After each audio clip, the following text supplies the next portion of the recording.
Get the free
We now have Mr. Davis. He's present in custody with Mr. Sam. Anything we need to address outside the presence of the jury from either party? Nothing to say. I just want to make sure I have that issue with regard to the Discovery Commissioner. I just want to make sure. I think it's at 12:30. We had moved it for that, so we will plan on stopping in time for you to get to that. Thank you, Your Honor. Okay, and you were able to talk to Commissioner Gans and get that all straightened out? Not directly, but through my office, yes. Okay, excellent. Perfect. Thank you. And I guess, Your Honor, I think it was mentioned during jury selection, but at this point I think both parties would be invoking the exclusionary rule. Okay, so if we have anyone present in the courtroom who's on the witness list, you do need to step out at this time until you're allowed to come back in. Additionally, for everybody who's here as in the audience, obviously we're in court, so I expect that there'll be no outbursts or speaking audibly that the jury can hear. Otherwise, we might have to remove you. Additionally, if you guys could all check and make sure that your cell phones are turned off or are at least on silent so that we don't have any distractions while we get going. Your Honor, with regard to the exclusionary order, because of the fact that this is being broadcast, are we instructing as well witnesses to not be watching the broadcast prior to their testimony as well? Great point. Yes. Okay. Anything further? All right. Let's bring in the jury.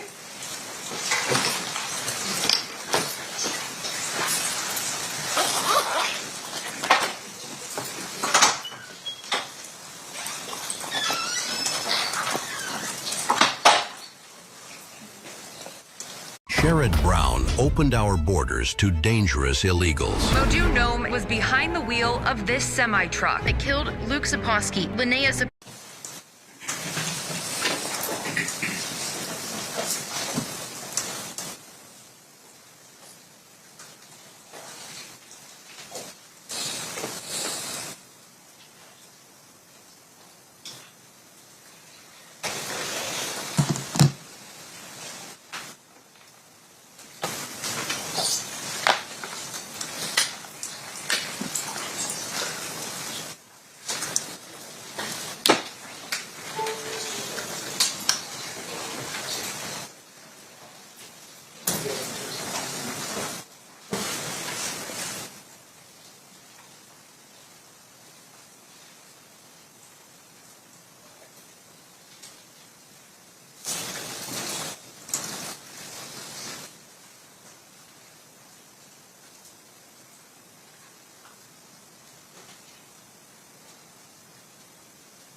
Stand for the jury.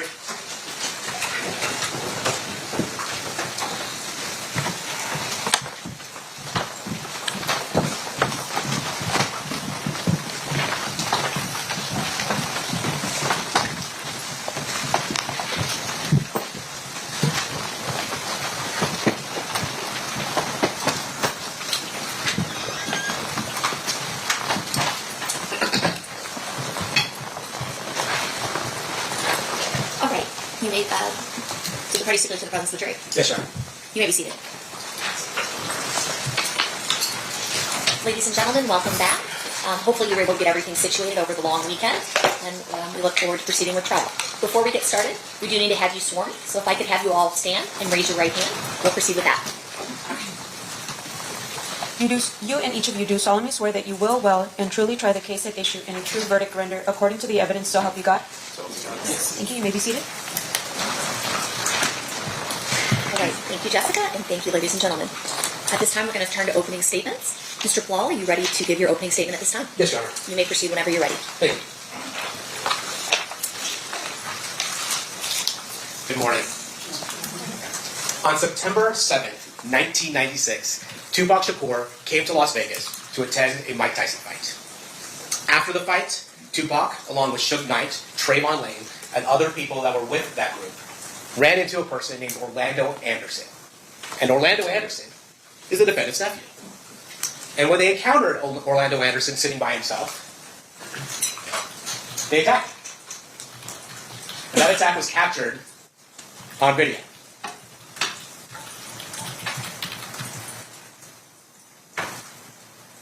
Then, a few hours later, Tupac Shakur and Suge Knight drive down Flamingo Road to Club 662, where Tupac is scheduled to perform a concert. Then 2.5 hours later, after Tupac and Suge engaged in the beating of Orlando Anderson, they are gunned down. Tupac is gunned down in a drive-by shooting from a white Cadillac in an act of revenge. During those 2.5 hours, you will learn that the defendant was escalating and planning the retribution for the beating of his beloved nephew. Now, let's be clear. Dwayne Davis did not pull the trigger. But what he did do was plan the retaliation for the beating of his nephew. You will learn that Dwayne Davis got the gun. You will learn that he got into a white Cadillac. You will learn when the opportunity presented itself for retribution, Dwayne Davis made sure that the shooters were armed and ready to execute their revenge. And remarkably, you will learn that from Dwayne Davis himself. But to understand what happened on September 7th, 1996 on the streets of Las Vegas, we need to go about 275 miles west to the city of Compton, California. What you'll learn is that Compton is about 10 square miles. But in the mid-1990s, those 10 square miles were occupied by over 30 gangs claiming its territory. And important to this case, there are two gangs, Mob Piru and the Southside Compton groups. Let's talk a little bit about the Mob Piru. The Mob Piru is a group that associated with the color red. And you'll hear that Suge Knight, the person who was driving Tupac Shakur that night, grew up in the neighborhood of Mob Piru. But by the mid-1990s, he had become a very successful CEO of the record label Death Row Records. But despite, or maybe because of where he came from, you'll hear that Suge Knight continued to employ Mob Piru gang members as part of Death Row. They would act as unofficial security, and other times they would engage in, let's call them other acts, on behalf of Suge Knight. But Death Row in the mid-1990s was one of the most successful record labels around. They had artists such as Snoop Dogg, Dr. Dre, and of course, Tupac Shakur. Two moms, one dad, and a ragtag group of 9 kids. I know what you're thinking, and no, we're not. And in 1996, Tupac Shakur was maybe the largest and biggest, most successful rapper around. He had just sold, released All Eyes on Me, a double album that was met with huge success. Additionally, Tupac Shakur was a movie star, having appeared in a number of movies in critically acclaimed roles. He has, at times, been referred to as an icon. But for the purposes of this case, what you need to know is that Tupac Shakur was not a gangster. He was a hip-hop artist associated with the Mob Piru. Now, the other gang that's important to know here is the Southside Compton Crips. And when it comes to Southside, Dwayne Keefe D. Davis was the leader of the Burris Street faction of the Southside Compton Crips. And while Suge Knight rose to prominence in his neighborhood due to the money that he was bringing in through the music industry, Dwayne Davis rose to prominence in his neighborhood because he was a very successful, large-scale drug trafficker. And you will learn that that is how one moves up in the world of gangs, by bringing in money to the neighborhood. The other thing you'll learn is that Orlando Baby Lane Anderson was his nephew, and also a highly respected member of the Southside Compton Crips. Now, as part of this case, you're going to hear another name, Eric Zip Martin. Now, Eric Zip Martin is not a member of the Southside Compton Crips. In fact, he's based out of New York. He's involved in the drug trade and knows Dwayne Davis as a result of both their involvements in the drug trade. Dwayne Davis from the West Coast, Eric Zip Martin from the East Coast. And one of the connections that Dwayne Davis gets through his association with Zip Martin is with Sean Puffy Combs, who was then the CEO of Bad Boy Entertainment. Sean Combs wanted some security when he came out to the West Coast. He was worried about Mob Piru. He was worried about the members of Death Row Records. And so Dwayne Keefe D. Davis agreed to be around to act as unofficial security for Sean Combs and his artists when they came out west, in order specifically to ensure there are no problems with Mob Piru and Death Row Records. And this took a rivalry between Mob Piru and Southside Compton Crips and escalated it. And those tensions boiled over in the Lakewood Mall in the summer of 1996. There, you'll hear that Trayvon Lane, a member of the Mob Piru associated with Death Row Records, was there with other members of Mob Piru in order to do some shopping. Lakewood Mall was a mall nearby Compton. You'll also hear that Baby Lane Anderson, Orlando Anderson, the defendant's nephew, was there. Now, Trayvon Lane that day was wearing a chain with a Death Row medallion. And there was a fight that occurs between the Mob Piru group and the Southside Compton Crips. And at one point, that chain is pulled off Trayvon Lane's neck. Now, what happened to that chain is an issue of much dispute. Not everybody agrees with it. But the act of disrespect of pulling the death row chain and the brawl that occurs further escalates this heated rivalry. And what you'll learn is that these two men, Trayvon Lane and Orlando Baby Lane Anderson, they encounter each other again, this time in Las Vegas. So that brings us back up to September 7th, 1996, here in Las Vegas. Again, Mike Tyson is fighting Bruce Seldon. He disposes of him in less than in a round. Doesn't take a full round. And then after the fight, Tupac Shakur, Suge Knight, and the people that are here with, they leave. And among his group is Trayvon Lane. And that is why this fight occurs. Trayvon Lane and the death row group sees Orlando Anderson standing by himself, and they decide to attack him in retribution for what happened at the Lakewood Mall. You'll see Orlando Anderson's on the bottom of that group. You see security coming, trying to break this up. And then you'll see Tupac Shakur, Suge Knight, Trayvon Lane, and that group exit the MGM Grand. Now, Orlando Anderson was by himself because when Dwayne Davis purchased the tickets for the Bruce Seldon fight, he got them through a scalper. So everybody that came with Dwayne Davis were seated separately throughout the fight. And so Orlando Anderson was, at that time, by himself. You'll see that Mr. Shakur, Mr. Knight, and his group leave the MGM Grand. And you'll see that Orlando Anderson, after being held by security, is questioned for a bit, asked if he wants to press charges. He decides he doesn't want to participate in any type of prosecution, and that he doesn't need medical attention.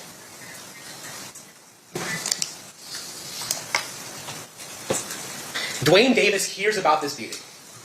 And what you will hear is that in his world, there is no question that a response is required. And you will hear from Dwayne Davis what happens next.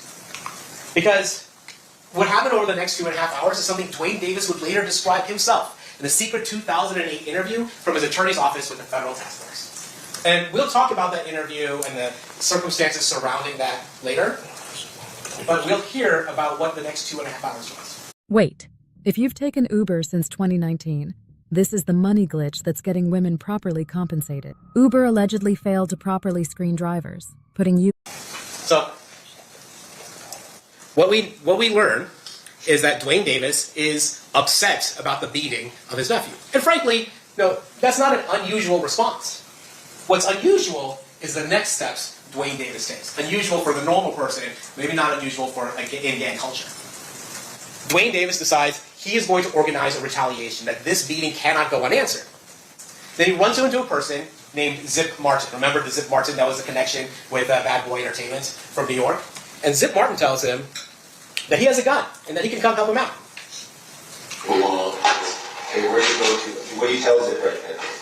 You tell Zip, hey, we're going to go handle this shit or whatever? Yeah, like, y'all want us to come?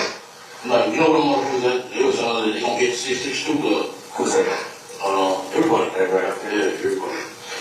Well, how do you know that Zip's got a gun? Does he tell you? It was in the lobby, in the lobby. I know. Did you ask him? Do you have one, or just tells you, yeah, I got one? Yeah, that's when he asked me to need help. I said, yeah, okay, cool. I don't know what he did. Yeah. So later, Dwayne Davis organizes 2 vehicles to go over to the 662 Club. Before that, he gets the gun from Zip Martin. He goes out to his Mercedes-Benz, gets the gun from Zip Martin, and then after some time, he assembles 2 cars to go to 662 to violently confront Tupac Shakur and Suge Knight for the beating of his nephew. And you'll hear that Dwayne Davis wasn't initially in the white Cadillac. He goes into a van, and Orlando Baby Lane Anderson, they go in a white Cadillac, and they go to Club 662, waiting for Tupac Shakur, waiting for Suge Knight, waiting for this violent confrontation. And what you'll learn is that Tupac Shakur and Suge Knight don't show up while they're there. I was in 626. They didn't show up. We waited about 15, 20 minutes. They didn't show up. So it's like, let's go get some liquor. We stopped at the liquor store. I got out of the van and I jumped in the Cadillac. So what you hear Dwayne Davis say is he got out of the van and goes into the Cadillac. And the plan at that point is to go to a liquor store, get some booze, and then go back to the Las Vegas Strip and party. What the original intention was before Orlando Anderson was beaten at the MGM Grand. But on the way back to the Las Vegas Strip, they see a caravan of cars And that caravan included Tupac Shakur and Suge Knight. And in that white Cadillac, before the shooting occurs, Dwayne Davis explains that the driver is Terrence T. Brown. In the rear driver's side is DeAndre Dre or Big Dre Smith. In the rear passenger side is Orlando Baby Lane Anderson. And that Dwayne Davis himself, DVD, is in the front passenger side. And this is how Dwayne Davis explains the murder of Tupac Shakur. Yeah. He's a little bit short right there. When we came up Harlem at the Las Vegas Boulevard. Shit. Here they come that BMW when they get corner. I'm rolling. Tupac! I was like, there you go. Made the U-turn. What supposed to make it? Just one the U-turn. They was in a little lane. We just pulled up on the side, checked every car to see where they was. So what directed your attention to him was some girl shouting at Tupac? Tupac! He gave us out away. Otherwise, they would got away. He always like, what you want to do? They was bitch. You know. You did a U-turn, so then you pull alongside of it. You guys were in the car. Have you already handed him the gun at this point, or at what point did you hand him the gun? I thought he was going to pull on my side. You know, that's one of them going to the out for him. You know, he pulled on his side. So you were fitting the glass if you had to, or you were just... Yeah, when you were on my side, I was there. Okay. So you hand the gun into the back seat? Yeah. You can hear Lane? I gave it to Dre. Dre was like, no. And Lane's like, dude, fuck, dude. So what you hear Dwayne Davis admit, is that as they see Tupac Shakur and Suge Knight driving to Club 662, Dwayne Davis,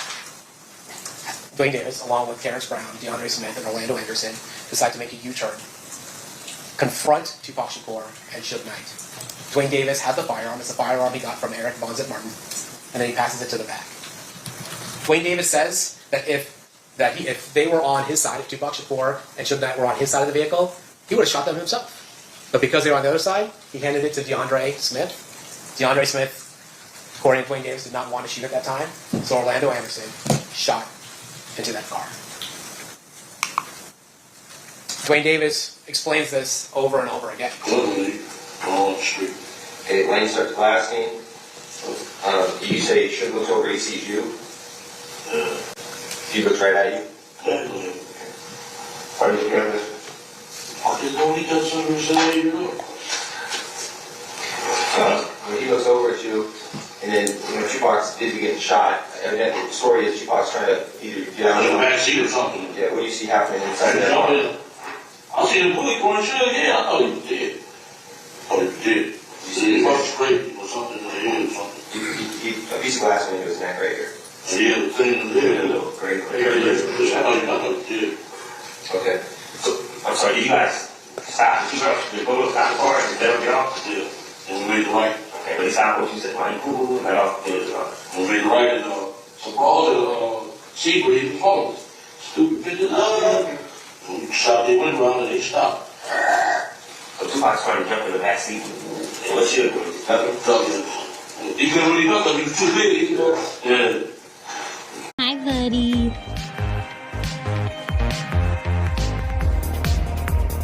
Girl, you good? One of the things Dwayne Davis talks about during the murder of Tupac Shakur is that there's a car full of women. I think he calls them broads at one point. A car full of women who are there as well. And you're going to hear from one of those women. And what she's going to tell you is that she disagrees slightly with Mr. Davis's rendition of facts. They were, in fact, communicating with Suge at Tupac's car, but they weren't talking to Tupac, they were talking to Suge. And what she says is she hears gunshots, she sees a white Cadillac flee, and then what Dwayne Davis interprets as them chasing her, she'll tell you is them just panicking and trying to get away. But she will say they inadvertently follow Dwayne Davis and the other people in the white car as they are fleeing. After Suge Knight and Tupac Shakur's vehicle is shot, Suge Knight makes a U-turn and heads back to the Las Vegas Strip. The car ultimately can go no further and stops. Police arrive, medical arrives, and you will hear that Suge Knight was grazed in the head and had some glass going in his neck. He ultimately survives those injuries and is released fairly quickly. You'll also hear that Tupac Shakur was shot multiple times, that he was brought to UMC, and that 6 days later, he succumbed to those injuries. And within 24 hours, the Cadillac and the assailants are back in Compton. They stay the night, and they drive right home as though nothing happened. But a war followed them back to Compton. Because while people were afraid to come forward to police, the police knew and the streets knew that Southside Compton Crips were responsible for this murder. And the war that follows at Compton is a bloody one. You'll hear that Mob Piru and Southside Crip members start shooting at each other. Within 10 days, 3 people are killed. A number of people are shot, including an 11-year-old girl. And what you'll also learn is that none of those cases were prosecuted. Why? Because in this context, in the gang context of this, the combination of gangs and guns is scary. And in this world, silence means survival. Well, the one person who has a hard time being silent is Dwayne Davis.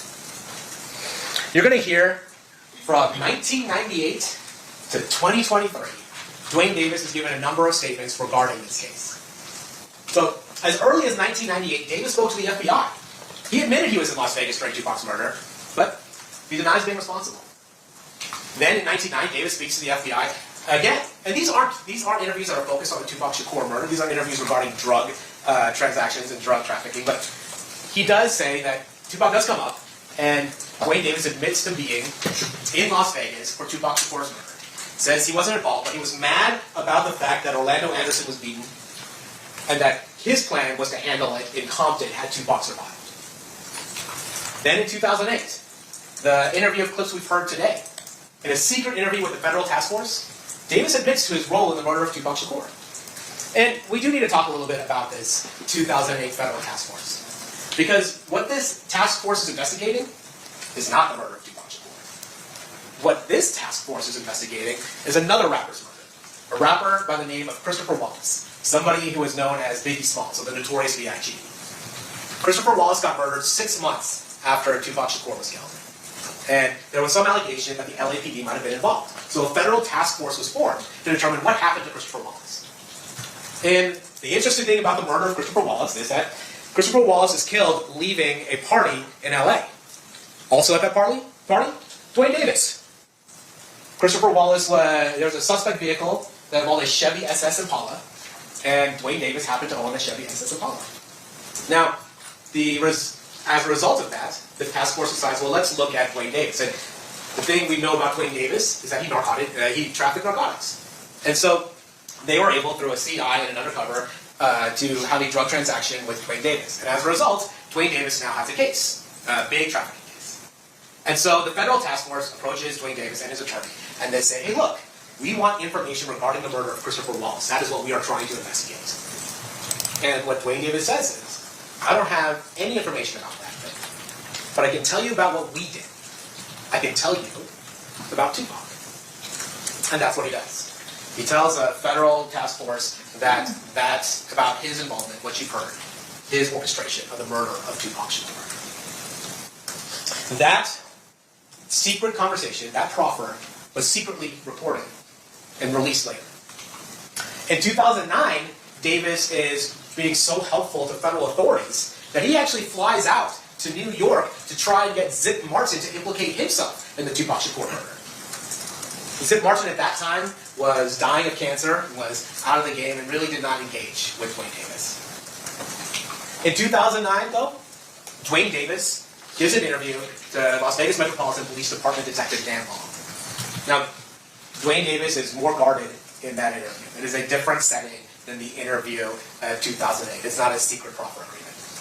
But Dwayne Davis does admit a number of things. That he was in Las Vegas, that he was mad about Orlando Anderson getting beaten, that he was the boss, that he was in the white Cadillac, and that he procured the firearm that ultimately killed Tupac Shakur.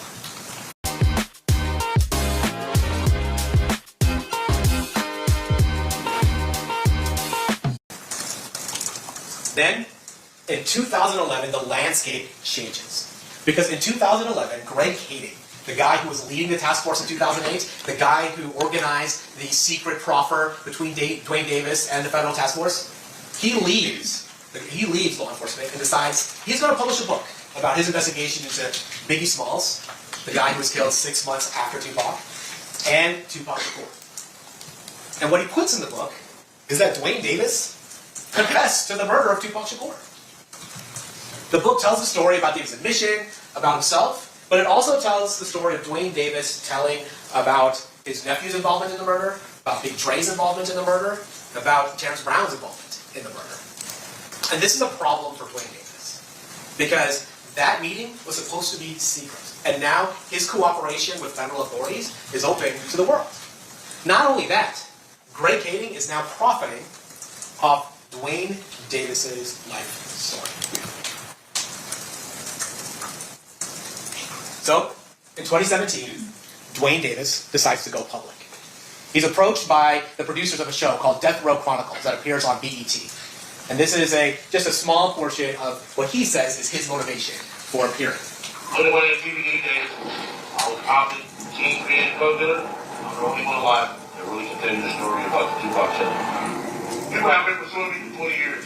Newspapers, magazines. I'm coming out now to tell the story because I got cancer. I got nothing else to lose. All I care about now is the truth. Dwayne Davis says, all I want to do now is tell the truth. And in the 2017 public interview, he's a little evasive, but he admits to being the boss. He admits to being in the white Cadillac, and he admits to be part of the murder of Tupac Shakur. And when he says he's the only person that can tell what happened, he's right. Because by 2017, Terrence Brown is deceased. DeAndre Smith is deceased. Orlando Baby Lane Anderson is deceased. Terrence Brown was murdered in an unrelated incident. Orlando Anderson was murdered in an unrelated incident. And DeAndre Smith died from health issues. Remarkably, in 2019, Dwayne Davis then decides he's going to publish his own book. And with regards to the book, it is certainly a lot of self-aggrandizement. But again, the core remains. He was mad about the beating of Orlando Anderson, his nephew. He was in Las Vegas. He got the gun. He was in the white Cadillac, and he handed the gun to the shooters. And what you'll notice is a constant thing that always goes through these statements is Dwayne Davis's visceral anger at Tupac Shakur for putting hands on his nephew. In the book, he says, them jumping on my nephew gave us the ultimate green light to do something to their ass. Then, Dwayne Davis decides that he's going to do public interviews regarding his role in the murder of Tupac Shakur. So you ended up getting in the car with Baby Lane and them? I got this car with them, yeah. We running to them. We went to the light on the sunset in Bingo. And dude, we acted like he was in a parade or something. And that BMW hang out with him. Hey, it's Tupac, it's Tupac. And them bitches, they was hollering for him. Oh yeah, there go that motherfucker. They came up on the side of him. Shit. Davis's public admissions mirror his private life. He admits to being a leader of Southside Crips. He admits to the significance of the fight over the death row chain at the Lakewood Mall. He admits to being in Las Vegas the night of the fight. He admits to being angry that Tupac stomped Orlando Anderson at the MGM. He admits that he was hunting down Tupac and Suge, first going to 662. He admits that he got a Glock 40 from Eric Zip Martin for the purposes of hunting Tupac. He admits that he was in a white Cadillac with his gang members looking for Tupac. He admits to seeing Tupac in a black BMW and then changing directions, making that U-turn to confront Tupac and Suge. He admits to putting the gun he obtained that night in the backseat of the vehicles of the shooters could shoot.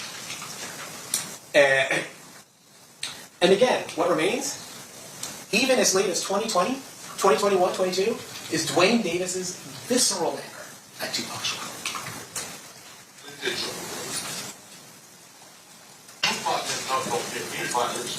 He didn't. My nephew never jumped over fucking Tupac. Tupac was wrong with two motherfucking shit.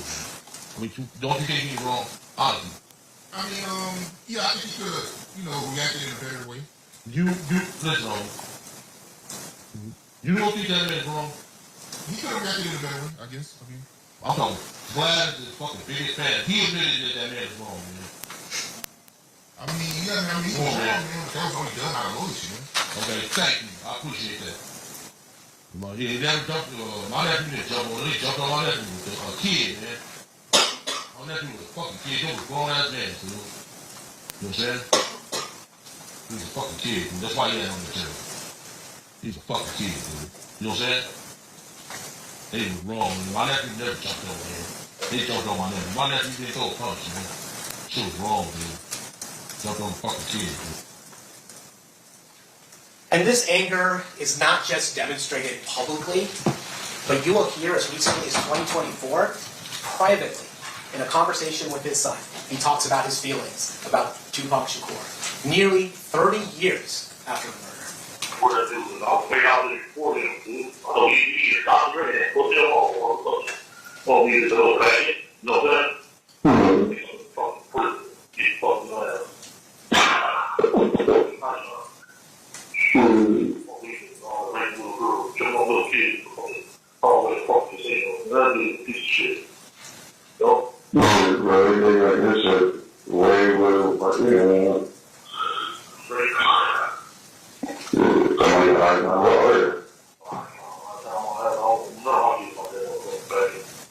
If you got hit, even as a passenger or in an Uber, you need to try this.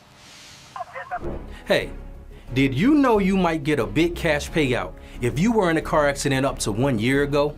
Even if you weren't driving. Just click the link around this video to see how much you can get. Just answer 5 simple questions, and it only takes 30 seconds. If you got hurt by a driver in the last year, you might be owed money without even knowing it. You could get a check just like this one, maybe even more. Click the link now to find out. Tens of thousands of people have received a 5-figure or even a 6-figure check without going to court, paying big legal fees, or dealing with insurance companies or greedy attorneys. Even if you were a pedestrian, rideshare user, cyclist, or a motorcyclist, you can get the justice you deserve. Look at Mia, for example. She had no idea her case was worth anything, but after she came to car accident counsel, she got over $160,000 from an accident that happened a little less than a year ago. No matter what you thought before, you can get what you're owed, and can be shocked to see how much more can be than you expected. We can't change the past, but we can help you get a good cash settlement for missed work, hospital bills, and property damage. Here's what happens after you answer the 5 simple questions. In a few minutes, a top injury specialist will tell you if your accident qualifies for major compensation. After that, you just tell them about your case and wait for a check. You can get it in little as 30 days. Your specialist will do everything to help you because they don't get paid unless you win. To see if your accident qualifies for a major cash settlement, click the link below and answer 5 simple questions. Some people feel bad about holding someone accountable and don't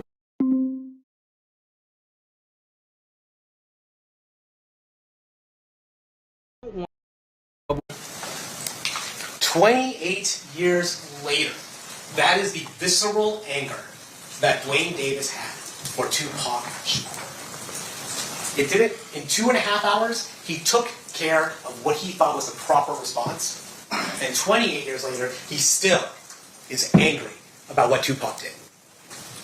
On September 7th, 1996, Tupac Shakur publicly, on camera, participated in a humiliating beating of Dwayne Davis' nephew, Orlando Anderson. And Dwayne Davis knew that in his world, that required a response. And over the years, in private interviews, in public statements, and even in private calls, Dwayne Davis has repeatedly told us over and over again about the anger he felt and his own role in the revenge drive-by shooting of Tupac Shakur. And now, nearly 30 years later, we're going to ask you to finally hold Dwayne Davis accountable. Thank you. Thank you, Mr. Paul. Mr. Stamps, do you wish to give your opening statement at this time? Yes, Your Honor. Wait just a quick second. Of course, whenever you're ready. Thank you. Yeah. I think this is the immaculate. You got it, or do you want IT to assist you? I think I got it. This is it, right? Yeah.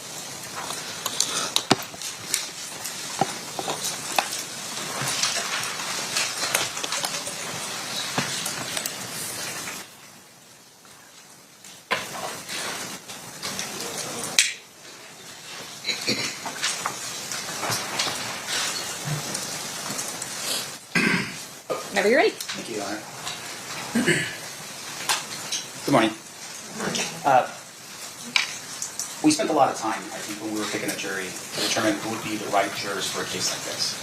Obviously, we want people who are going to reserve judgment until the end, but really look at the evidence with a critical eye. Now, what the state has just told you what they believe to be the evidence in this case. But really, at the end of the day, you have to ask yourself if what they're saying is really truth or fiction, fact or fiction. I don't know if some of you recall, but I had asked the question specifically about what you were holding in your hands. And right now, for instance, you're all holding notepads and pens. That would be a fact, right? And in this case, for instance, I had asked before about the idea of, I can just do this, right? Microphone. I'd ask some of you, if that microphone was buried and dug up 30 years from now, would it still be a microphone? The answer is yes. And the reason why that's important is because in this case, what they are telling you, they're representing it to be a fact when it really is fiction. And it's up to you to determine what the facts are in this case. Now, I'm going to give you a timeline here for you to understand just a little bit of how this is going to work, because there's so much evidence in this case that we have to sort of compartmentalize some things. And what I've done is really just sort of focused on the 3 detectives that work this file from beginning to now. First detective you will hear about is Detective Becker. He works the file. He's the original detective on the scene. Detective Long takes over the case for about 15 years or so. And then it ends with Detective Mogg, who presents this to the grand jury in 2023. But why this timeline is relevant is you have to see the span of time for yourself. 30 years. And ask yourself this, what facts do they have after 30 years? Now, Detective Becker does what every homicide detective does when he arrives on scene. He's assigned to the case. He starts his investigation. At that particular time, though, Tupac Shakur was not dead. He was critically injured. He was at UMC. And it isn't until 6 days later that he passes away. But Detective Becker starts his initial investigation because it's pretty serious, and as a result, he just takes over the investigation. What he will testify to is that Flamingo Cole on a Saturday night, in the middle of a fight between Mike Tyson and Bruce Seldon, it was very busy when he arrived. And he arrived at a time where he was able to determine cartridge casings, 40 caliber, that was found at the scene. That's another fact for you. But at some point they're going to learn, he learns that potentially it was a Glock 40 that was the actual firearm that was used in this case. And then when crime scene analysts arrive on scene, they document the evidence. And they document the cars. That will be important, and you'll determine at some point why the cars are documented. And with regard to Detective Becker, what he'll tell you is police officers write reports. Critical. Hugely important. Why? Because at some point in the future, like in this case 30 years later, Detective Becker will not remember details like he would if he had, his report in front of him. And that's going to be important for you to consider in this case. Now, what Detective Becker does, though, is because of the outcry, the attention, the media focus on this case, he took his file and he secured it in his office under lock and key. Because he was worried about leaks in Metro, leaking information out to the public, because so many people wanted to know answers to the question as to what happened and who did this to Tupac Shakur. Now, what you're going to find is, when Detective Becker testifies in this case, is that a lot of his reports are now missing. They're gone. Which is Metro's responsibility to hold and to pass on to the next detective, and then finally to the next detective. Now, Detective Becker also did not trust Compton PD. Why is that important in this case? Because there's an individual by the name of Reggie Wright Sr. He was a lieutenant working in Compton in charge of the gangs in Compton in terms of investigations. His son is Reggie Wright Jr. He was the head of security for Death Row Records. The same security that was here in Las Vegas on the 9th of September 7th, 1996. Death Row Records was affiliated with Mob Pyru Blood, and Detectives Ladd and Brennan from Compton answered directly to Reggie Wright Sr. Becker did not trust Compton PD. And the one thing that he really didn't trust is that most of their information came from confidential informants that were not reliable. And he'll tell you that. Tubi, movies and live TV. Tried now. And because of his intuition, Compton PD was shut down in September of 2000 due to internal corruption. They just evaporated that police department, and the sheriff's department for LA County absorbed the responsibilities for the police department in Compton because of the corruption that was there. Now, what facts, right? Just like the pads of paper that you have in your hand and the pens that you have in your hand, what facts can we determine from Detective Becker's efforts? First and foremost, we know that Tupac was shot multiple times. That's a fact. That can be proven. We know that it was with a .40 caliber firearm. That's a fact, due to the cartridge casings. On the corner of Flamingo and Cobalt. That's also a fact, right? We're on board so far? We know the date, September 7th, 1996. That is a fact. At 11:17 p.m., we know that to be a fact as well. And then finally, that he was in a vehicle during the rush of night, and that Tupac died 6 days later. Those are facts that will not be refuted by anybody in this courtroom during the time that we spend together. But here's the one thing. There are no facts to point to Keefe. Not one. And you're going to hear about this over and over and over again. No facts, like the microphone in your hand or the pad of paper that you have that you write on. Detective Long takes over the case in 2002, and he has it from 2002 to 2017. He was, interestingly enough, on the gang unit, and at the time of the shooting, he was in the gangs, and he had been one of the first to arrive on scene. He will testify and tell you that every time he did something on this file, he wrote a report. Because that's important. That's what you do as a police officer. And he conducted follow-up interviews, and he made some travel to Compton. He will tell you those things. That's his role in all of this.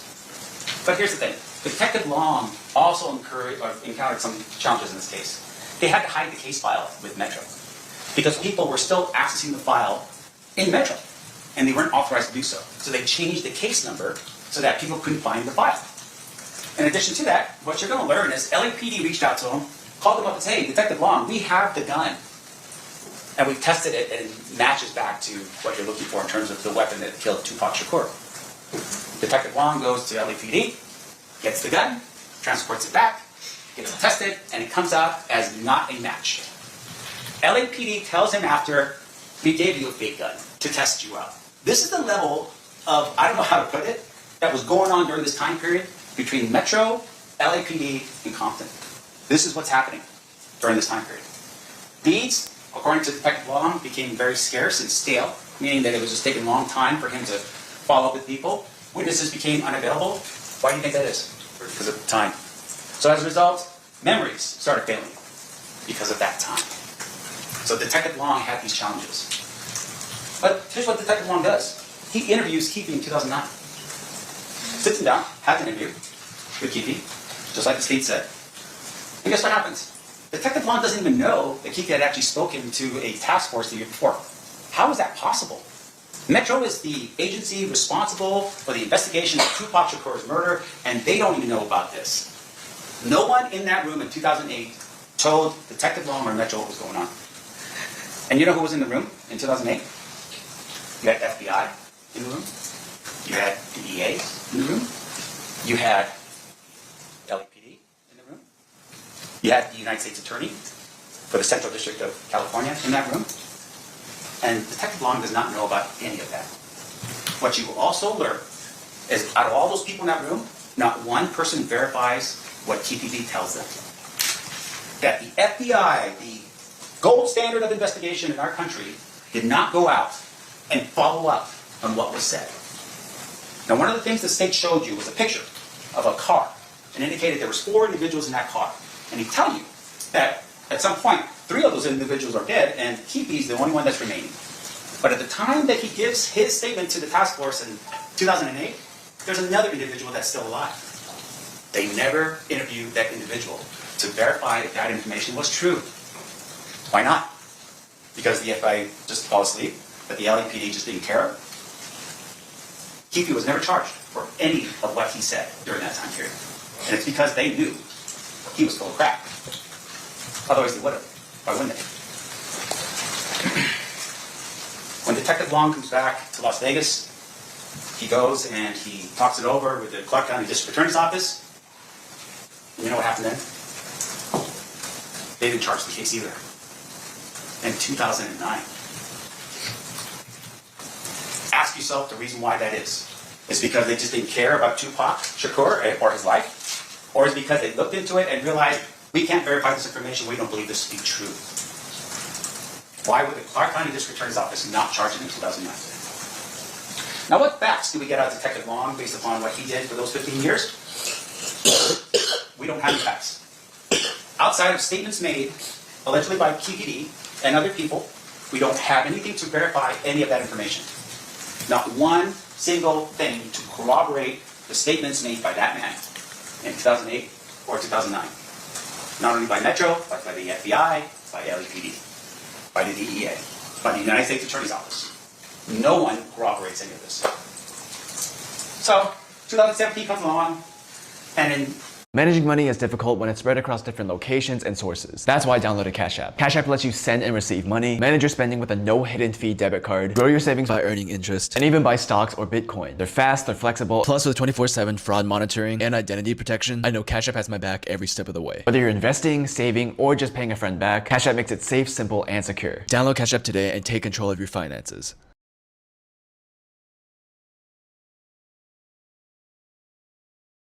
Need fast, flexible funding for your business? At Delta Capital Group, we offer customized financing solutions. Entity called the Center of Investigative Reporting, they filed what's called a FOIA request with Metro. And what that means is FOIA is the Freedom of Information Act that allows or requires government agencies to give up information if you ask for it. That's the goal. It's to be transparent. And people wanted to know what was going on with the murder files. This is 2017. This is years after any of the statements that were made and anything else. Where's the investigation? What's going on? Well, Metro said, no, we're not going to give it to you. So in 2018, the Senate turns around and files a lawsuit against Metro to force them to give them the file, to show them what work had you been doing over, at that particular point, I don't know, what's that, 20 years? That's when Detective Mogg enters the picture. What you will learn is that Detective Mogg basically says, I'm here just to close out the case. He's not here to solve the mystery of who killed Tupac. So with everything you have in front of you that you're now hearing for the first time in terms of the statements that were made in 2008, 1998, 1990, whatever, Detective Mogg says, I'm just here to close out the case. That's his role. And what you're going to learn is Detective Mogg received a copy of what's called the Death Row Chronicles in 2018. It's not a deposition. It's not testimony under oath. It's edited, and it's done for extremist purposes. He receives a copy of it. You know what happens when he receives that copy of the interview that the state has basically shown you in this case? No charges filed. Why? So, Keefe writes a book, allegedly. Right? Allegedly, he writes this book called Contradictory Legend in 2019. You know what happened to the book? Right? Even he confesses to it. What you find is, no charges filed. What is going on? District Attorney's Office doesn't want to charge the case. No charges filed when the interview happens. No charges are filed when the book is written. What is going on? 5 years goes by, and nothing is going on with the case. But Detective Mogg says he's closing it out. Detective Mogg turns around and applies for what's called a search warrant. Now, what a search warrant is that in July of 2023, around that time period, a search warrant requires a police officer to get permission from a judge to basically violate the sanctity and privacy of your home. Right? There's got to be legal reasons for it. He's got to go through that process, and he's got to ask permission from a judge in order for him to get that. And what he does in that search warrant application is he assures the judge, hey, what we are looking for is in the home. The thing that's going to help us solve this crime, who killed Tupac, is in the home. And he signs an affidavit, and that's important. I want you to remember this. He signs an affidavit attesting to what he's saying to this judge to be true and correct. What he says is, I think we have evidence in Keefe D's home that will solve the murder of Tupac. So up until this point, they've all these statements, they can be corroborated. So now they're saying, we have evidence in this home that we think probably is in the home. And as a result, we're going to find this evidence. It's going to help us solve this case. What I'm going to tell you right now is they don't find it. And in the meantime, Detective Mogg retires. He now becomes Mr. Mogg. And Mr. Mogg goes to the grand jury. And in the grand jury, it's a secret proceeding. We're not there. The defense, isn't sitting like we are here. It's just the prosecutors. There's a panel of people called the grand jurors, and you have people come up and they testify under oath. And there's really no way for the defense to challenge any of it because it's done in secret. We don't really know about it. But in this particular case, Mr. Mogg is sworn to testify truthfully. And you know what Mr. Mogg does? He just reads pages of the book into the record. He doesn't do any more in terms of an investigation than read pages of a book into the record. He never documents in any of his efforts any verification of the book before he reads it into the record. He walks up, gets on the stand, and reads the book as if it's the gospel truth. And that's what he does. He treats that book like it's fact. Now, what you're going to find out about Mr. Mogg is that he never wrote a reporting. So when he took over the case in 2017, all the way up until when he retired in 2023 and was in front of the grand jury, he never wrote a report. Not one time. Not like Detective Becker, and not like Detective Long, and not like any other police officer who does their job. This man never writes a report. In fact, what happens is he transitions, right? He's a Metro detective, he retires, and then he gets a job working as an independent contractor for the district attorney's office as an investigator. And as an investigator, he doesn't have any police power. He continues to work as a lead detective on this case.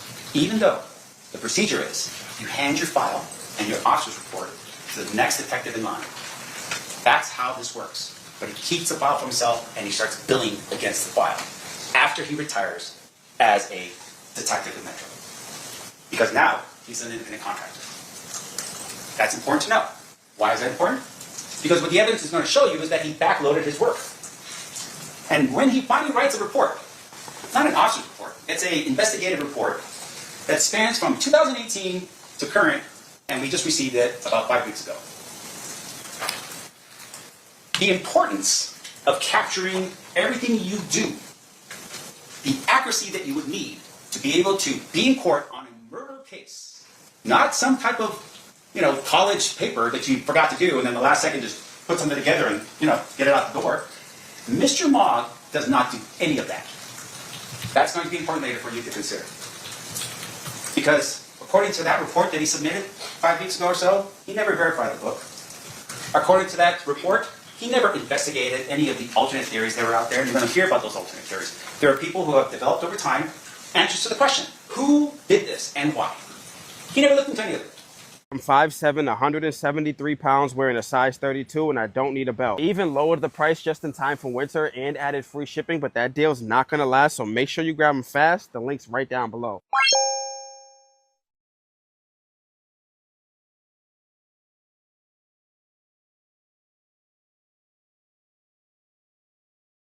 Stream live TV and sports without cable. Anytime, anywhere.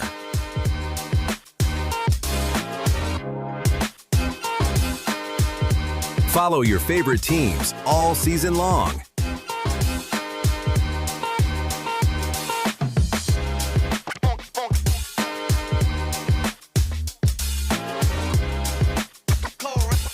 Get the free Fubo app for your TV, phone, and other devices. Download the Fubo app now to start watching.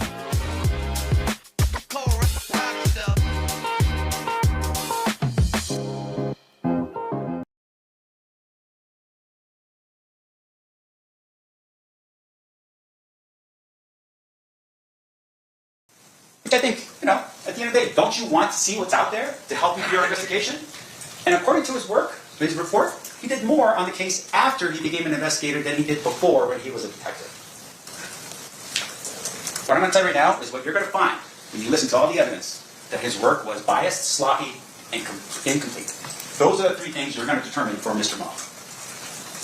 Now, because of the fact that in terms of the evidence itself, he doesn't have much, the state's going to lean pretty heavily on their witnesses. I'm going to give you a sampling of the type of people you're going to run across in this trial based upon their witness list in this case. First person is this guy named Reggie Wright Jr. He's the security company for Death Row Records. And what he is a felon. Second of all, you're also going to find that he's a former Compton police officer. He worked for Compton PD for about 5 years, and apparently he got disabled. At some point, he becomes a felon. You're going to learn about that. And his father, like I said before earlier, Reggie Wright Sr. was the head of the Compton PD gang unit. What you're also going to learn about Reggie is that, once again, he was supposed to be protecting Suge Knight. Where was he the night of the shooting? In addition to that, he orders his security team to not carry firearms the night of the shooting, before the shooting took place. What you're also going to learn is, he wasn't even around when the shooting occurred. So the principal, meaning the person he should have been protecting the most, would have been Suge Knight, the head of Death Row Records. This man was nowhere to be found. He was sitting at a club called 662 down the street, waiting for Suge to show up, while he left his people that were working for him unarmed in the vehicles behind Suge Knight. And when push comes to shove, he orders his people to lie to police during their investigation. That's going to be called by that. That guy's going to be called by that. In addition to that, when everything was said and done, Suge Knight went to prison. because he was not supposed to be in a fight in Las Vegas. He violates his release. Guess who takes over Capitol Records? Reggie Wright Jr. Now, the state is also going to bring in other people with unreliable positions, including criminal histories, financial motivations, and inconsistent statements. That are the people and the quality of the evidence that you're going to listen to in this case. Just to give you another example, there's going to be an individual by the name of Devonta Dirt Rockley. Who is he? He's been a paid informant for years. You're going to hear that they have paid him to be an informant. He will, of course, say whatever he needs to say to avoid his own criminal actions, but his testimony will be inconsistent. And that's what you have to really rely on, is what exactly is he going to say, and can you even believe it? In addition to that, you're also going to learn about a disgraced LAPD detective by the name of Greg Cady. The state told you about him. He wrote a book. He benefited off of what was happening with regards to Keithy. Now, Greg Cady, he stole the file. What you're going to learn is he actually stole the file. He took the Tupac and the Biggie case files and walked out the door. This is an LAPD detective that they are using, or one of the people that they're going to be focusing on to establish their case. He writes the book, and then he holds himself out as the person who solves the murder. That's Greg Cady. That's the LAPD detective. Now, what you're also going to learn is Greg Cady, when he was a detective with LAPD, was basically caught manipulating witnesses. And because he was caught manipulating witnesses, it led to cases being overturned as a result. There was a court finding on this issue. A judge determined that. And there we go. That's Greg Cady. That's a witness in this case from that. Now, your challenges, right? I mean, gosh, we're sitting here, there's cameras in the room. I mean, there's things going on. But it's really time. Like, how do you, as jurors, try to figure out time on this case? There's been so much time. Delays. By who, though? And there's corruption. How do you look at your information that you're receiving with anything more than just like skepticism? Like, you're going to look at this stuff and be like, well, I mean, you have a motive to lie. You have a motive to tell or deceive. And it's because at the end of the day, there's not actual facts. When you get past all the talk and me talking, just look at the actual facts. What facts do you have to support any of what KPD said in any of his interviews or in the book? When you look at this relevant timeline again, and you see the length of time, ask yourself, what facts do they have to even put KPD in a car in Las Vegas on September 7th, 1996? What facts? When you look at the video that happened at the MGM, look for them. Try to find them in there. Try to find any of the other individuals. Remember, he said there's 3 individuals in the car with him and Orlando Anderson. Orlando's in the video because he's getting beat up. Find any of This is your mission should you choose to accept it. Ethan Hunt will be your point man. the other individuals on the videos of the MGM. Look for evidence that shows that KPD was even in Las Vegas on the night of the fight. Receipts, credit cards, a picture of him standing next to somebody else, maybe watching the fight from another casino. Something. Give me something. In the book, you're going to learn that KP says that he was at the fight. He was sitting on the second row. He was sitting with all the celebrities, and he was dressed in his finest gear.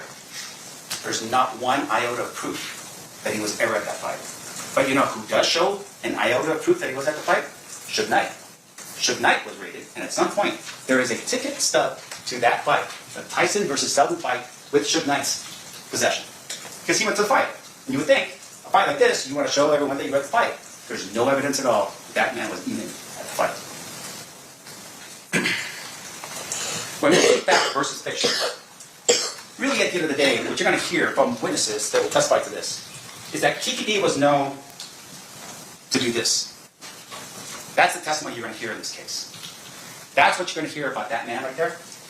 And so you have to ask yourself the question, if I just say things, is that going to end up being one of those things where I'm going to be hemmed up for murder if I just keep repeating the fiction? If I keep repeating that?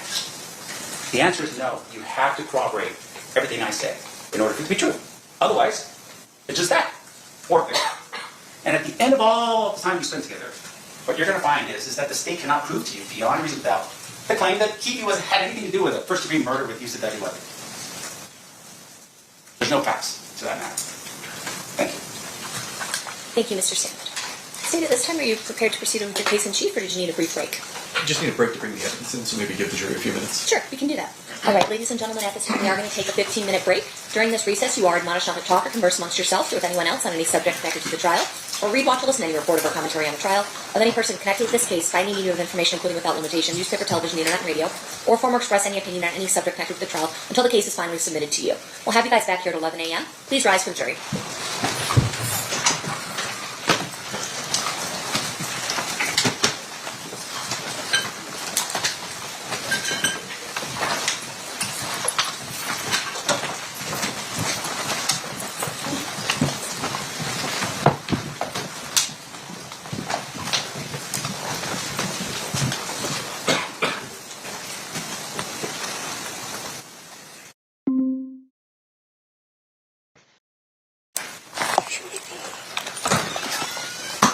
For the record, the jury decides in the room. Is there anything we need to address outside the presence?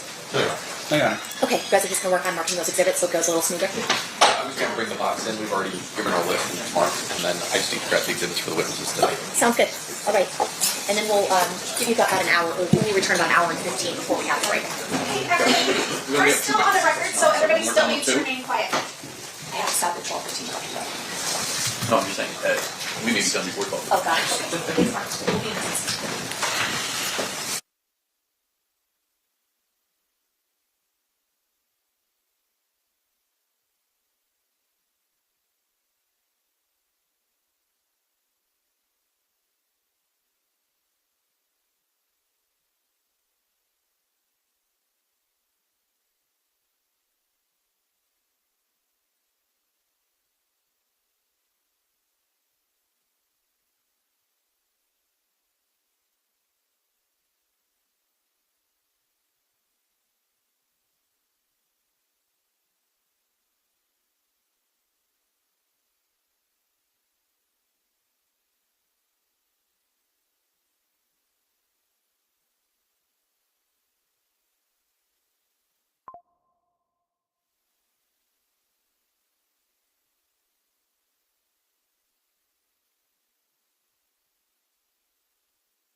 So this is what you know. You don't want to do more with those? No. This one? Yeah. Okay. Yeah. And that's the thing that we're going to get pulled off there. Which is why the cops are in the back of the garage. Gotcha. It's the same person building it. Oh, it's Rufino and Ford. And Ford. Dick Rufino. Oh, okay. Different guy. Get it? I know. Yeah, well. I guess maybe they get taught how to do that. Yeah, it's like in his test. Yeah, see, that's what you know, architect. All right, he goes off and processes the stolen Dodge Caravan. I see. Thank you. Hey, 30 years later, we'll figure out the facts. Don't worry. We'll get there. As long as they're facts. What are facts? What are really facts? What are really facts? That's a good question.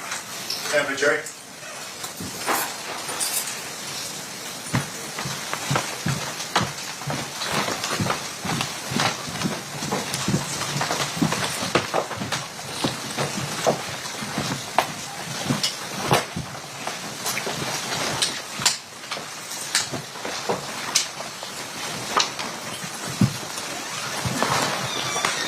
The party stipulates to the presence of the jury. Yes, sir. Yes, sir. You may be seated. All right, State, you may call your first witness. Gary. Huge news for parents of teens who are on TikTok, Instagram, YouTube, or Snapchat. This is the money glitch. Dale.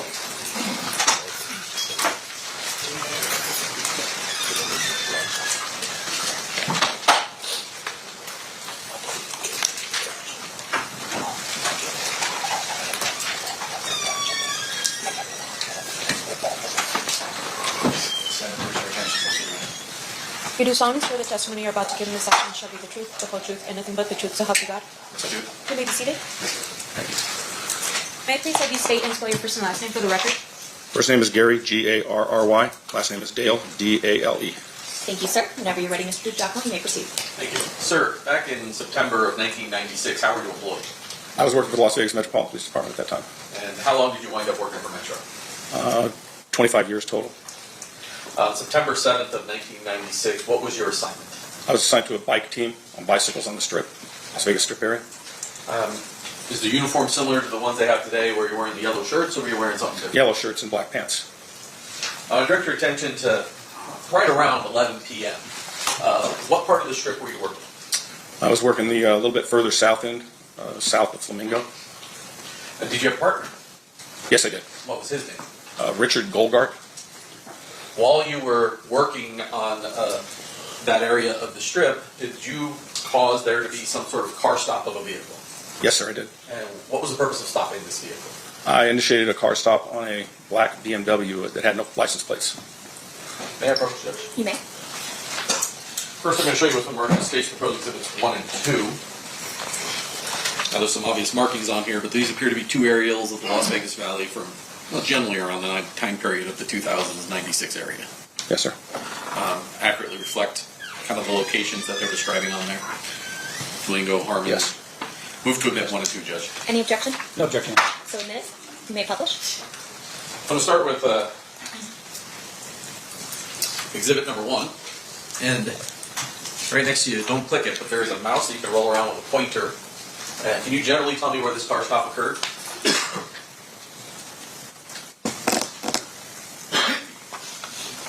It won't work because you're doing it off of your computer. I have it plugged in. It works. There it goes. So it will work. Just trying to wrap around the boulevard here. So if I told you that red dot's Harmon and Flamingo, or sorry, Harmon and Las Vegas Boulevard. Yes, sir. A car stop was right around, I believe it was right around this area. So just south of Flamingo on Las Vegas Boulevard. Yes. When you approached the vehicle, did you recognize the occupants? No, I did not. Why did you stop this vehicle? It had no license plate on the back. When you approached the vehicle, did the occupants communicate with you? Yes. And did you, at that point, did you learn their identity? They told me who they were, but just as identifying them, not. Did you know them? No, I when didn't. They told you their names? They told us their names because we asked them their names, but I didn't know. I had no knowledge of them before that. We ID'd them. As you sit here today, do you recall who they were? Yeah, Tupac Shakur and Marion Knight. May I approach? You may. Showing you grand jury exhibit number 3. Is that how the two of them appeared to look that evening when you approached them? Yes. In particular, Mr. Shakur is wearing, or has on, a very large gold necklace. Yes. Did you talk to him about that necklace? Yeah, we talked to him for a few minutes out there, and I just remarked to him, "Wow, man, that's a huge piece of gold," or something like that he had around his neck. Would you describe your interaction with them as congenial? Yes. Okay. Did you ask them about the license plate, why their vehicle had no license plate? Yes, I did. And what was the response? They stated that they were filming a video, so they had taken the license plate off because they were filming a video going up and down the strip. Move to admit 3, Judge. Any objection? I'm sorry. No objection, Honor. So admitted. You may publish. And this large gold medallion is what we're talking about, correct? Yes, sir. How did that interaction with Mr. Knight and Mr. Shakur end? We told them that they were going to have to put the plate back on their car, and we warned them and released them. Did you remain down on the strip, in the strip area after they left that car stop? Yes, sir. We'll fast forward about, let's say, 10 minutes later. Something unusual happened. What happened? We were continuing riding on the strip area. We were heading southbound on the boulevard, and we heard some calls come out about a vehicle. Can't remember exactly what was said, but heading up towards Harmon, we saw the vehicle that had been described in the median of the road. It looked like it had ran up on the median and was stopped there in the middle of the boulevard. What do you do when you see that? We approached the vehicle. Is it you and Mr. Goldgart? Or Mr. Officer Goldgart? Officer Goldgart and I. And do you see either of the two people that you saw earlier in the vehicle? Yes. And who is that? Marion Knight was outside of the vehicle, walking around, talking, and Tupac Shakur was being removed by EMS people. As Marion Knight is talking, do you recall anything he's saying? He was telling us to take care of Tupac Shakur. He had Marion Knight had a chunk of shrapnel or something in his head. He was bleeding, and when I went to talk to him, he was adamant that we needed to go and care for Mr. Shakur. Did you then go to Mr. Shakur? Yes, I did. And then what do you do? What's your responsibility as it relates to Mr. Shakur as the EMT's working on? I was trying to talk to him to find out what had happened.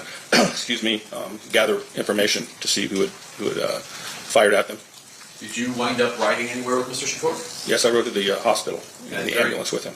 During that time period, between the time you get to Mr. Shakur and the time period he gets taken into the hospital, are you able to have any sort of communication with Mr. Shakur? He was still talking, and I was trying to convince him to tell me the name of whoever his assailants were. And did he ever respond? Yes, he responded, no, we'll take care of it. So, something like that. No, we'll take care of it, something like that. And that's the only thing you were able to gather from Mr. Shakur? Yeah, I couldn't get him to talk to me any further than that. That was repeated. Here's the money glitch that's getting women properly compensated. Uber made a big mistake, allegedly not doing thorough enough background checks on its drivers. And now, certain Uber and Lyft riders may qualify. A couple of times. I'm going to approach with a few photographs. So obviously, when an incident, well, let me back up. When an incident like this happens, there's first responders, but then there is detectives, crime scene analysts, everybody who's called out. Is that yes, correct? sir. Showing you what's been marked as Grand Jury Exhibit number 4. You recognize the individual who appears to be inside that vehicle at that time? Dan Ford. Do you know what he did for Metro? At the time, he was a detective. I was not there when that photograph was taken. But at the time, he was a detective. I'm not sure what he was, homicide or general assignment or... Could he be a crime scene analyst? Crime scene analyst, yeah, CSI. Okay. And then I'm just going to show you a few other pictures of the vehicle itself. Showing you State's proposed exhibits 5 through 8. Just flip through those.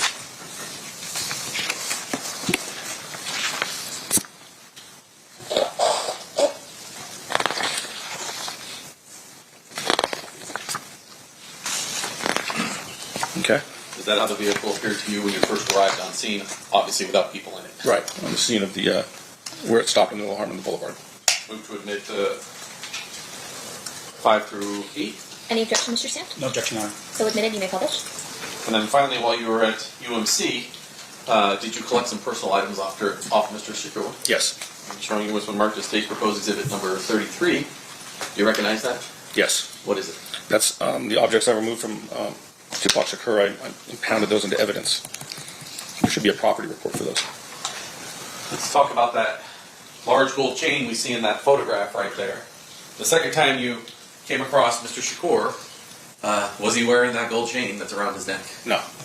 And so you weren't able to recover that from him at the hospital? No. Judge, I'm just going to put up a few of these photographs. Okay.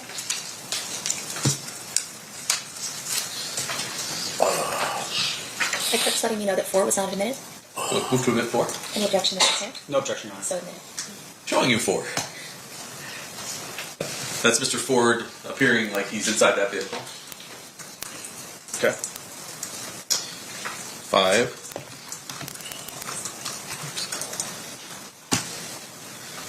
That's the front of the vehicle?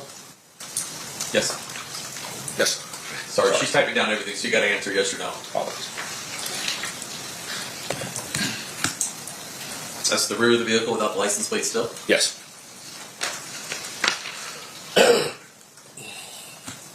Number 8 is the driver's side of the vehicle? Yes. And... Oops. Mr. DeJacmo, Right, no, I 33 put the also wrong not one up, admitted. Judge. Okay. Withdrawn. There you go. 7. That is what the passenger side of that vehicle looked like? Yes.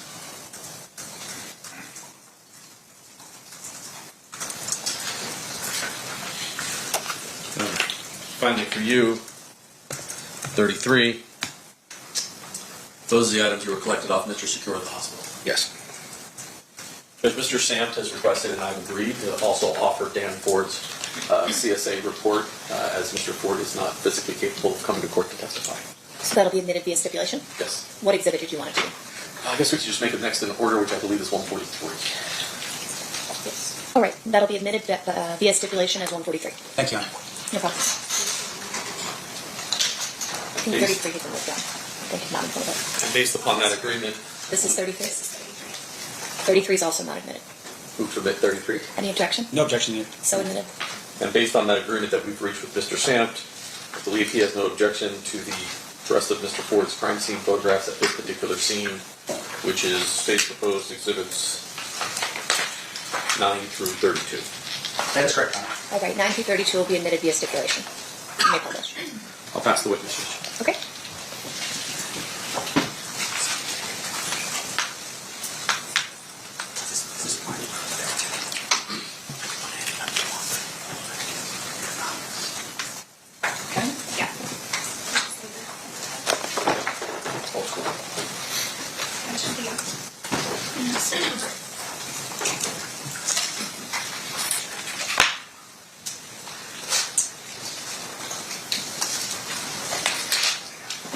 And you are Mr. Dale. Yes. Well, welcome back to the courtroom. Thanks. So let me ask you this. So how long had you been working until you retired, basically? Like 13 years. I see. And at the time when you were on the bicycle on September 7th, 1996, how long had you been working for Metro at that point? Prop it up tall, or you can do it in horizontal. Both are solid. Best part, it's not just fast charging, it's 240 watts super fast charging. Yeah, I thought that's what you asked to begin with. I started in '83, so it would have been right around 13 years. I see.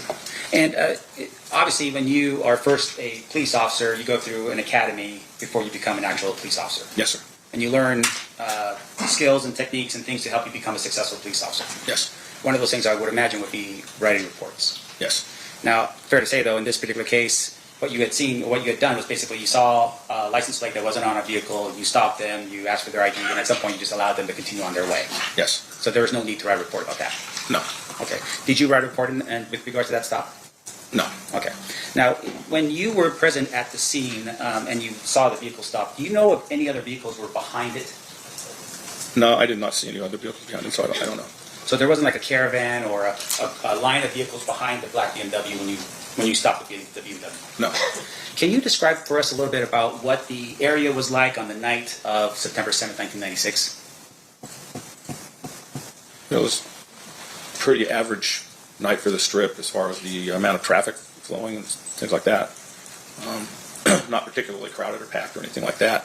The area we stopped in had some lighting, but it wasn't like right in front of a hotel or something that cast a lot of lighting on the area or anything like that. But, I see. Nothing out of the ordinary. So there was nothing out of the ordinary as to that particular date and time in terms of any special events going on in Las Vegas at that particular time? I'm sorry, there was always something going on the Strip, so I heard that things were going on that night, but I was really aware of them. Were you ever aware that on that particular night there was a championship boxing match between Mike Tyson and Bruce Seldon that was being held at the MGM? Yes. All right. And I would venture to say that would be something that would have been briefed to all the police officers prior to you going on your shift for that night. No, we didn't really talk about it. All right. And then with regards to the amount of traffic, you're saying that even though this championship fight had taken place, in your opinion, there wasn't a lot of traffic on the Strip? Not more than ordinary. Okay. And when you say not more than ordinary, can you describe for us what that means exactly? So the Strip is always pretty crowded, or was at that time. So, that's why they had us out there on bicycles. It's because we could get in between in and out of cars. So I guess when we conducted the car stop, there was enough traffic that we felt comfortable that he was going to have to stop and pull over. That he wouldn't be able to just take off on us. Right. I mean, that's the best description I have. That's why we rode bikes out there. So, but there was always traffic in that area. So it's always congested over there. Okay, and that's probably the best way to put it, right? It's still congested for Las Vegas. Yes. But it's normal for Las Vegas to be congested. Yes, sir. Okay. So it wasn't like, for instance, I don't know if you were around Las Vegas in 2020 when you could just take your bicycle and just ride down Las Vegas Boulevard with like no one around, right? It's not that kind of It's not like that. All right. And when you say congested, meaning that cars could not go very fast because there's always cars around in that area. Yes. Okay. Now, in addition to that, your testimony was that you had arrived on scene, and then at some point you're actually in the ambulance with Mr. Shakur. Yes. Being transported to the hospital. Yes. And the hospital you were going to was UMC? It was UMC. Okay. Now, when a police officer first arrives on scene, is that police officer considered to be the primary officer until such time as they are relieved of that duty? Ordinarily, yes. Were you the primary officer at that particular scene? Were you the first officer on arrival? I don't really remember. There were so many of us that showed up like at right around the same time. There's just a lot of officers showed up there pretty quickly. Right. Now, I mean, it's